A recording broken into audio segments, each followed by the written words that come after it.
लखनऊ में Sushant golf city police ने लुलु mall में नमाज पढ़ने और इसकी वीडियो बनाने के इल्जाम में 4 लोगों को गिरफ्तार किया है।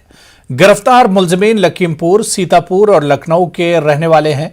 वज़ीर-ए-आला योगी आदित्यनाथ ने इंतजामिया को ऐसे अनारसे के खिलाफ सख्त कार्रवाई करने की हिदायत दी है।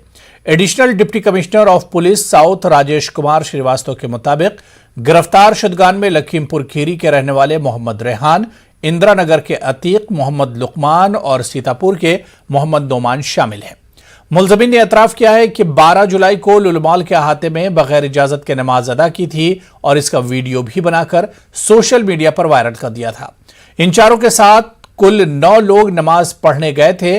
पुलिस 5 दीगर की तलाश कर रही है।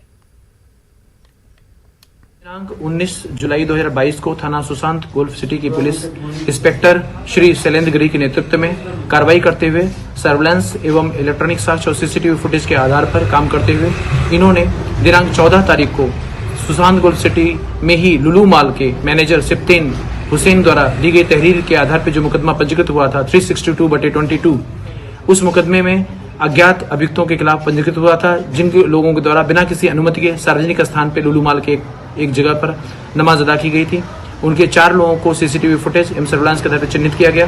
उनको, जिनके नाम क्रमशः मोहम्मद लुकमान, मोहम्मद रेहान, मोहम्मद आतिफ खान और मोहम्मद नोमान है, इनको डिटेन करके जुडिशियल कस्टडी हेतु उचित धाराओं में भेजा गया। लुलु मॉल में कुछ लोगों की नमाज अदा करने पर तनाज़े पर बात करते हुए उत्तर प्रदेश के वज़ीर-ए-आला योगी ने कहा कि गैर जरूरी रिमार्क्स और लोगों की नक्ल हरकत में रुकावट डालने के लिए मुजाहरे करना दुरुस्त नहीं। उन्होंने इस तरह के अनासर से सख्ती से निपटने की पुलिस इंतजामिया को हिदायत दी। उन्होंने कहा कि लखनऊ इंतजामिया को इस मामले को बहुत संजीदगी से लेना चाहिए।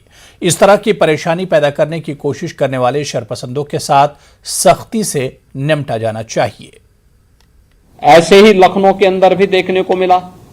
लखनऊ में एक मॉल खुला है, वह मॉल अपने व्यावसायिक प्रतिष्ठान को लेकर काम कर रहा है और उसको लेकर के राजनीति का अड्डा बनाना, अनावश्यक बयानबाजी जारी करना और उसके नाम पर फिर सड़कों पे प्रदर्शन करके लोगों के आवागमन को बाधित करना और बार बार लखनऊ के प्रशासन से कहा गया सबके बावजूद भी अराजकता पैदा करने और सांप्रदायिक विद्वेष की स्थिति पैदा करने का जो कुत्सित प्रयास हो रहा है, यहाँ पे लखनऊ प्रशासन को बहुत गंभीरता से इसको लेना चाहिए। इस प्रकार की किसी भी शरारत को स्वीकार नहीं करना चाहिए। सख्ती से ऐसे तत्वों से निपटना चाहिए जो अनावश्यक मामलों को बढ़ावा देकर के माहौल खराब करने का प्रयास करते हैं। बहुत सारे माध्यम हैं, अगर किसी को सूचना लेनी है वे सूचनाएं उन लोगों से जाके ले सकते हैं, लेकिन कोई हस्तक्षेप करके आवागमन को बाधित करेगा।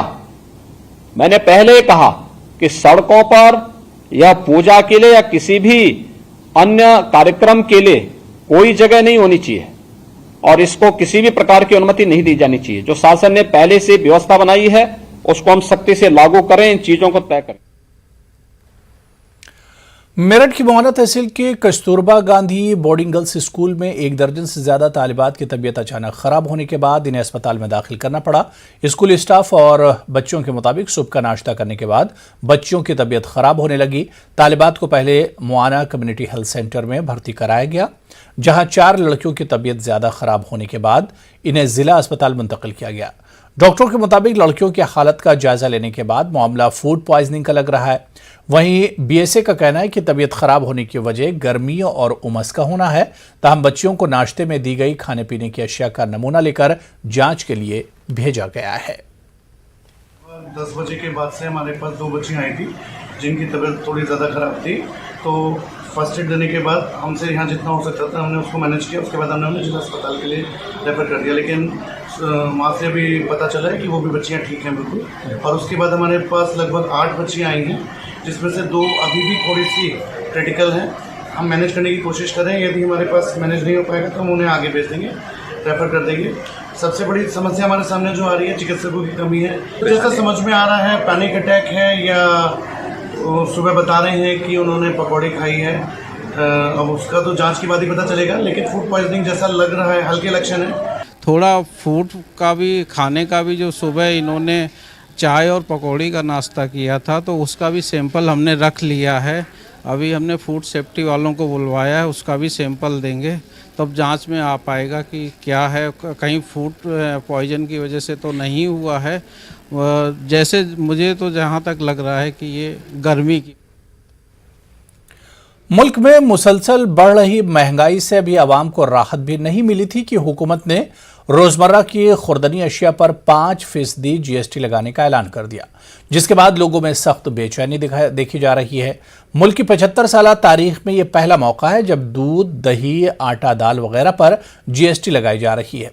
ऐसे में जो लोग महंगाई की मार पहले से ही झेल रहे थे, उन पर इजाफी बोझ बढ़ेगा। घरेलू खवातीन से लेकर मजदूर तबके तक और सामाजिक कारकुनान हुकूमत की इस पहल की सख्त अल्फाज में मजम्मत कर रहे हैं। इनका कहना है कि हुकूमत को गरीबी की सतह को जहन में रखते हुए अपने फैसले पर असर नौ गौर करना चाहिए। की जेबों पर काफी असर पड़ने वाला है। इंसान क्या खाए, क्या कमाए और क्या जमा करे और क्या अपने बच्चों को पढ़ाए। अगर इस तरह से महंगाई के रेट बढ़ने लगे तो इंसान क्या करेगा, ये सोच सोच कर भी टेंशन होने लगी है हर एक आम इंसान को।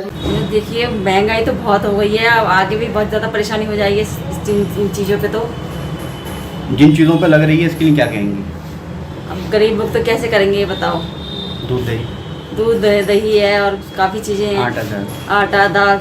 बहुत बड़ा नुकसान हो रहा है और जनता बिल्कुल एक भुखमरी की कगार पे आ चुकी है। इससे बढ़ के और क्या होगा। ये 5% जीएसटी लगाई है, क्या आलम होगा। आप खाद्य पदार्थ पर और भी दवा पे तमाम चीज़ों पर आप जो है जीएसटी लगा रहे हैं, क्या आलम हो रहा है। पब्लिक एक तो वैसे ही पब्लिक पहले से ही कमज़ोर हो चुकी है, अब वो आप दिन पर दिन महंगाई को बढ़ा रहे हैं। तो मैं नहीं मानता कि ये सरकार सफलता और विकास की ओर चल रही है, ये सरकार सिर्फ विनाश की ओर चल रही है। ये तो सब है ना बहुत गलत हो रहा है। इन चीज़ों पे तो बहुत हमारी घर की आर्थिक स्थिति बहुत ख़राब हो जाएगी। पहले से इतना महंगा है कि हम लोग बोझ उठाना बड़ा मुश्किल हो रहा है, घर गृहस्थी को चलाना बहुत मुश्किल हो रहा है, और ये जीएसटी लगा के तो बहुत ही ज़्यादा परेशानी हुई है। हिंदुस्तान की तारीख में आज ही के दिन 19 जुलाई 1969 में आजानी इंदिरा गांधी की हुकूमत में 14 बैंकों को कौमी दर्जा दिया गया ताकि अवाम को एक मजबूत बैंकिंग सिस्टम दिया जा सके और उनकी रकम को महफूज किया जा सके। ये कहना था उत्तर प्रदेश कांग्रेस अक़लियती सेल के जिम्मेदारान का। वो आज प्रेस कॉन्फ्रेंस से खिताब कर रहे थे। रियासती सेक्रेटरी वंसल जोयल ने कहा कि आज वही तारीखी दिन है, लेकिन मुल्क के हालात बदल चुके हैं। आज मुल्क की बैंकों को पहले 4 बैंकों में मिलाया गया और अब इन सभी को प्राइवेटाइजेशन करने की तरफ पेशरफ्त हो रही है। स्वर्गीय श्रीमती इंदिरा गांधी जी ने बैंकों का राष्ट्रीयकरण किया था और 51% शेयर जो था वो कर दिया था, जिससे कि बैंकों की मनमानी ना चले और जनता का अधिकार बैंकों पे रहे। परंतु इस मानसून सेशन में ये मोदी सरकार जो है ये इसको 26% करने जा रही है और बैंकों का जो है प्राइवेटाइजेशन करने जा रही है। हमने हालिया देखा जब लास्ट मोदी गवर्नमेंट थी तो इन्होंने बैंकों के प्राइवेटाइजेशन की तरफ बढ़े, तो पहली इन्होंने कदम ये उठाया जो हमारी फाइनेंस मिनिस्टर थी कि इन्होंने सारे बैंकों को ख़त्म करके 4 बैंकों में मर्ज कर दिया। जब 4 बैंक मर्जर हुआ तो हमने ये देखा कि आप ये देखिए कितने लोग नौकरियों से निकाले गए, क्योंकि जाहिर सी बात है जब सिस्टम को आप कन्फाइंड करेंगे तो जो लोग ऑलरेडी बैंकिंग सिस्टम में नौकरी में हैं उनको आपको हटाना पड़ेगा। फर्रुखाबाद के सीआरपीएफ जवान विनोद कुमार पाल कश्मीर के पुलवामा में दहशतगर्द हमले में शहीद हो गए। इनके शहीद होने की खबर मिलते ही पूरे घर में सफ़े मातम मच गया। कोतवाली कायमगंज के रहने वाले 53 साला विनोद कुमार कश्मीर के पुलवामा में नायब सूबेदार के ओहदे पर तैनात थे। उन्होंने अपनी बीवी सुमन का ऑपरेशन करवाने के बाद 24 जून को ही वापस अपनी ड्यूटी ज्वाइन की थी। पुलवामा के गोंगो क्रॉसिंग के पास अपने साथियों के साथ चेकिंग कर रहे थे कि अचानक हुए दहशतगर्दाना हमले में जख्मी हो गए। साथी उनको अस्पताल ले जा रहे थे मगर रास्ते में उनका इंतकाल हो गया। आज आबाई गांव में उनकी आखिरी रसूमात अदा की गई। पापा का फोन आया था। लास्ट टाइम में आपसे बात हुई थी? हाँ, लास्ट टाइम बात हुई थी कल 2 बजे के टाइम। पापा ने मुझसे हाल चाल पूछे। उसके बाद परसों फिर पापा ने मुझसे 15 मिनट बाद कॉल आया उनका कंपनी कमांडर का। बोले तुम्हारे पापा के 3 गोली लगी हैं और अभी हालत गंभीर है, हॉस्पिटल में है। तो मैंने सोचा कि गंभीर है तो चल के देखते हैं। फिर 5 मिनट बाद कॉल आया कि वो अब शहीद हो गए हैं। प्रदेश के मुख्यमंत्री योगी आदित्यनाथ जी ने मुझे शहीद के प्रति और उसके परिवार के प्रति श्रद्धांजलि अर्पित करने के लिए, और उन्होंने शहीद को सम्मान बढ़ाने का काम किया है। शहीद की विधवा को, परिवार को 50 लाख रुपए का एक चेक पहुंच गया, परिवार में एक नौकरी, और शहीद के नाम से जिले में कोई सड़क बनाने का काम किया जाएगा। परिवार के लोगों ने अभी इच्छा व्यक्त की कि यहाँ स्मारक बना दिया जाए, तो हमें स्मारक भी बना। इस साल आजादी के अमृत महोत्सव